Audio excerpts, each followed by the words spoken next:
Hey there, and welcome back to Hold and Modify. It's Q, your host of YouTube's most poorly produced, underproduced channel. We're back here with Lightwave 6, our ongoing series of seriously out-of-date 3D software that is, 20 to 25 years old, but we want to show you how and where all this stuff got its origins. In today's topic, we are going to be covering HyperVoxels. Those of you that know the world of Lightwave know exactly what I'm talking about, and those that don't know the world of Lightwave might be like, what do you mean HyperVoxel? I mean, maybe I know what a voxel is, but a HyperVoxel? This computer will rule the world. Yes, HyperVoxel is Lightwave's effects tool that came out in this version 6. Well, it didn't come out in version 6. I would say it flourished in version 6. It actually came out as early as the old Lightwave 5.6, 5.5 version with like a 1.0 version, and they had a 2.0 version. And then 6.0 introduced us to the new and improved, well, let's just call it 3.0 version. Yay! So that's what I'm going to show you right here. It's a fun effects tool. If you watch television back in the late 90s and early 2000s, you probably saw a lot of HyperVoxels in your TV shows. Okay, so now we're going to fire up the old voxels here, and boom, look at this. We've got presets. And keep in mind, this is a base Lightwave 6 install, so everything you are seeing does come with Lightwave. This is none of my little secret tricks or anything. We are going to be almost exclusively using the Viper, the VIPER I showed in my last video, that volumetrics video, and we'll go here and open that up. And the reason is while yes, you can hit F9 and render your image and see it, we want to be able to tweak these settings in real time, so we're going to activate our null here, and we are presented almost immediately with the default option of HyperVoxels, which is a surface-based spherical blob. It has 3 modes. You're going to see here it has surface, volume, and sprite. So what I'm going to do here is just go from surface and change it to volume. And look at that, we have a nice little fuzzy cotton ball or belly button lint or some other kind of thing. Sprite and volume are very similar. Volume is actually a 3-dimensional, or heck, even 4-dimensional blob of noise. And what I mean by 4-dimensional is it is a volume. It has an X, a Y, and a Z, but you can also animate its noise over time. So it's kind of like the 4th dimension, I guess. A sprite is sort of similar, but it's more 2D. So it's basically, it still occupies a 3D volume space, but it's a 2D slice plane. You'll see under the geometry tab, under shading and hypertexture, it's all basically the same exact thing you're going to see with the volume mode here as far as the settings go. The crazy thing is, think about this just for a second, this is Lightwave 6.0 with HyperVoxels 3.0. All the way to today, we still have HyperVoxels 3.0 in Lightwave. If you get the current version of Lightwave 2025, you still have access to HyperVoxels 3.0. It is essentially the same exact interface you are seeing here, except instead of Viper, they now, of course, have their VPR, a real-time render engine that they use for that. Just a fun little side note there. Let me get into some of the more exciting presets here. So yes, you're an aspiring 3D effects artist, and you've been tasked to do an explosion. It's the year is 2001, and they're like, we need you to do a quick fireball. Now, of course, you could purchase an image sequence of fire and flames, but it was really neat to be able to come in here, let's say, and pick your own little 3D volumetric fireball, right? So you've got this here, and the neat thing is if you go into the camera view here, and we go ahead and just take the camera and we come over here. So yeah, we've got this little camera move. So now we've got, if this was a 2D image sequence, we'd have that problem where, it would be needing to face the camera or it would look flat and 2-dimensional. But because this is a HyperVoxel, we can simply have the camera orbit around the voxel and we see it in its amazing 3D space. And here it is, a big angry looking explosion fireball thing. That looks rather terrifying, actually. But if we go back to our preview, our little VIP, our Viper, see how much more practical this is? Because now we can just click the render button here, and as we slide the timeline and move it, boom, we can actually see what the camera sees, right? But we can see it in a more pseudo real time. And yes, of course, you can just make a preview right here of this camera move and whatever it is this HyperVoxel is actually doing right now. And while that preview builds, you can see, yes, this is indeed a volume-based preset. These are the most popular because these give that nice 3D procedural shaded textured noise that people tend to like. Very similar to kind of the grid-based or fluid-based smoke and pyro effects we would get not too much longer after this, and that we use today, of course. Houdini's famous for that. But see, look at that. You can, if you squint and look at it long enough and watch it play in a loop long enough, you start to feel that kind of 3-dimensionality of the volumetric undulations and noise, and that's using the texture effects turbulence. They give you these preset modes, and if I change this to billowing, watch what happens over here on the left. See how it's subtly different? It's kind of a different look. If we go back and we open that preset shelf up, they actually give you some great examples. Now see this one labeled smoke. So we'll double click that one.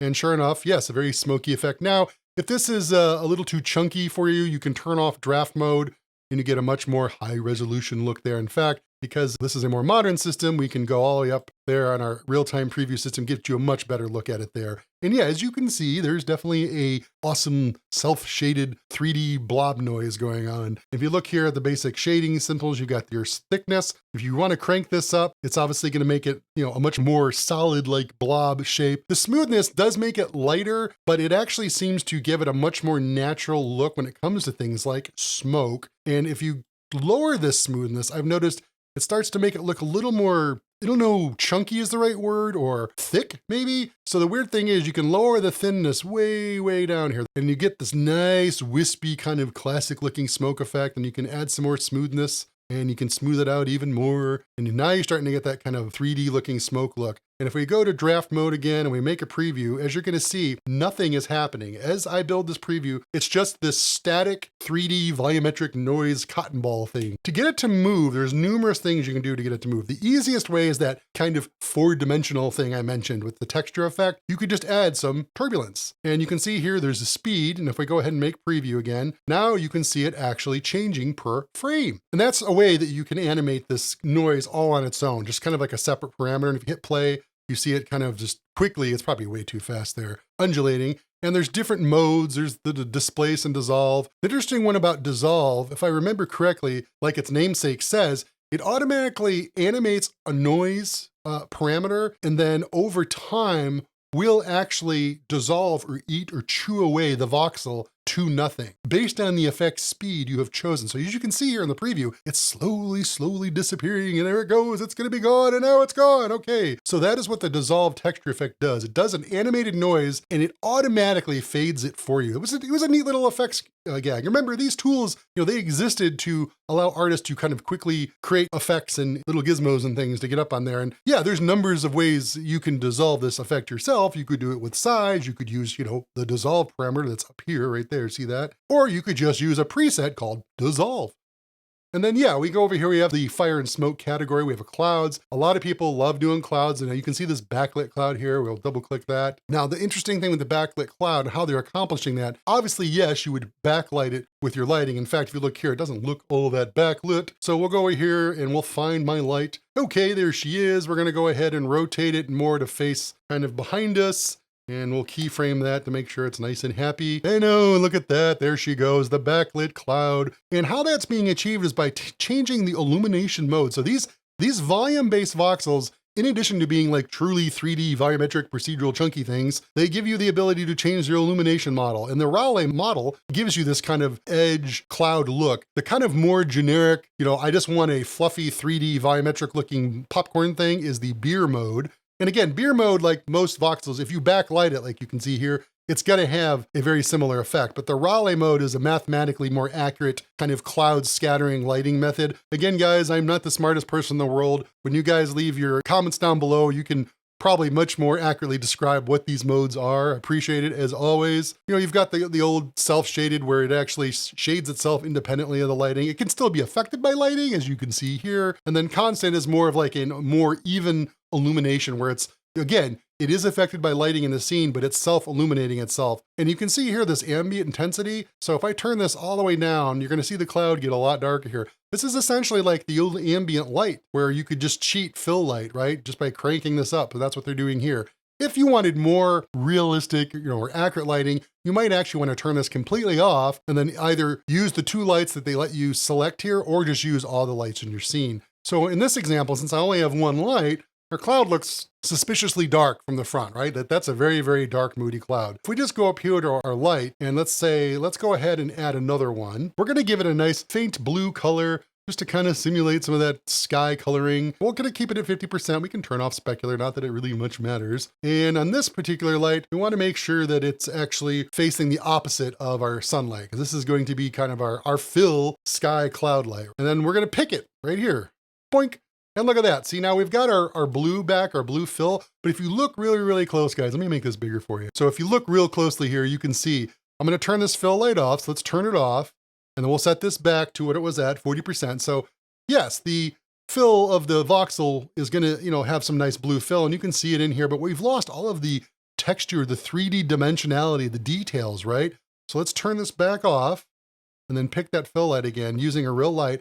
See the difference now? You get that nice 3D depth back, and you're getting much more, a much more realistic look with that texturing. You're getting all that detail back that you're rendering. Is it slower to render like this? Well, absolutely it's gonna be slower because you're using 2 ray trace lights now. You use the all light flag. If you've got a multi-light setup, you could have all those lights affect this voxel and just make it look really, really pretty. But yeah, this is a real quick way to create clouds. So what I'm trying to show here, clouds, is that you can clone the null. So we've got 2 copies of this cloud here. But look what we've done. We've gone from a single piece of popcorn to 2 pieces of popcorn. In fact, we'll go ahead and clone this one more time and we'll click render, and sure enough, yep, see, we're starting to kind of build out a more kind of classic cloud-like mini blob here that's cool shading and shadowing and stuff. We go over here and now we switch all of these to sprite. This is gonna render a lot faster, but look at it. Yeah, it is essentially, like I was describing earlier, a flat 2D version of the texture that we were seeing. We've kind of lost all that 3-dimensionality and shading because of the sprite mode. That is the point of a sprite. It is literally, it's not a hardware sprite, but it's essentially a 2D graphic sprite like you'd see in old video games. And this becomes more apparent as if we had put our camera motion back here. So if we take our camera and we swing around the side here, so now we've done a really obvious kind of swing with the camera. If we make a preview of this, okay, sure, we can tell that we're moving around this soft blob, right? So if you look at that, okay, yeah, I kind of get the idea that it's doing something, it's moving, we're moving around it possibly. But if we set this back to volume, not only does it look more like our, 3-dimensional textured popcorn that we're expecting, now when we do this 3D move, you get a much more obvious, representation of us traveling around this popcorn cotton blob. So look at that. Isn't that lovely? See all the little details and all the occlusion that's happening as we orbit around. It's much more obvious because we are now staring at a truly 3D volumetric popcorn blob instead of that more flat 2D sprite version. So I hope that kind of illustrates to you in the most simplistic way possible, the differences between that sprite and the volume blob mode. Obviously you would use one over the other. The sprite stuff could come into play for, maybe mist or vapor, maybe even water, mist or vapor, other types of effects, that you could do with that, glowy effects maybe. And then obviously these volumes would be great for fire and smoke and clouds like you're seeing here. But what about the third mode? I haven't really talked about that third mode, and that is the surface voxel. So we're gonna go through here and switch these all over to surface. Let's turn off all these other ones for a second so we're not confused. So we're just staring at this one lonely little blob, and we'll come over here to our presets and we've got things like rock. So one of the more exciting ones here is lava. We'll go ahead and double click lava and look at that. We've got our little lava blob. And now this is unique because this is a surface-based voxel, and this basically takes our 3D sphere, this little voxel sphere, and it erodes it using this texture. It's using this particular texture to make a lava look, and then applying shaders to the luminosity and the color, it's gonna color that eroded texture in a way to our eyes looks like, crusty lava. So you can see here it's using an input parameter of bump for the coloring, and then it's doing much the same for the luminosity here. So that's why we're getting this glowing look here. We're going to copy that setting and we're going to paste it onto all of our little happy blobs. So now we've got all of our happy blobs in here, and you have the ability to blend these surface-based voxels together. So this is kind of like that old Terminator effect. We come in here and we do this. These guys are probably too close together and too big, but let's go ahead and bring their sizes down. So we click render here, it's like, well, nothing's really changed, Q. If I slowly make his size bigger, what he will start to do is his little blob will start to blend into the other blobs around it. So we're gonna create a group, we'll call it test, and we'll make sure all these guys are in that test group. You see what just happened? See how now we have this kind of meshed together blob of lava blob stuff, I guess is the best thing. If we go through here now and let's turn off that additive mode, you're gonna see right away the difference. Yeah, see the difference, guys? It's just, now they're like isolated balls. We've got hot, glowing, separated balls.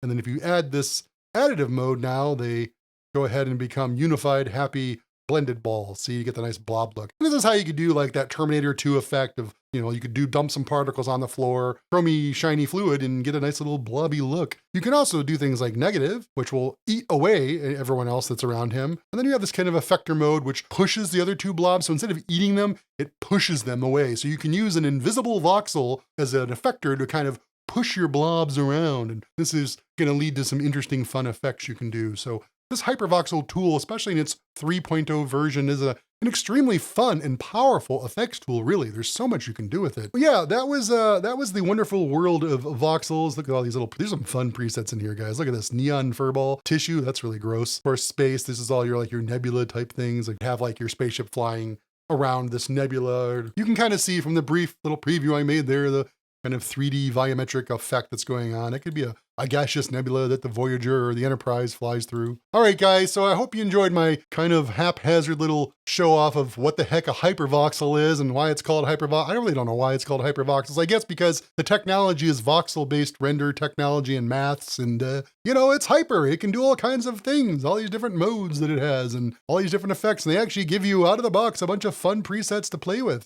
Things that you can really have a lot of experimenting and get your brain thinking about what you might be able to do with this tool. One of the things about Lightwave 6 in general back in the day was all these systems had wonderful presets and they were clearly explained, which obviously I have not done, but I think you guys get the idea. Thanks for watching again, and always appreciate the like and subscribe, and be sure to check out all my other older videos. I have lots of videos like this. Some of them are actually better than this. Thanks for watching again. I'm out of here.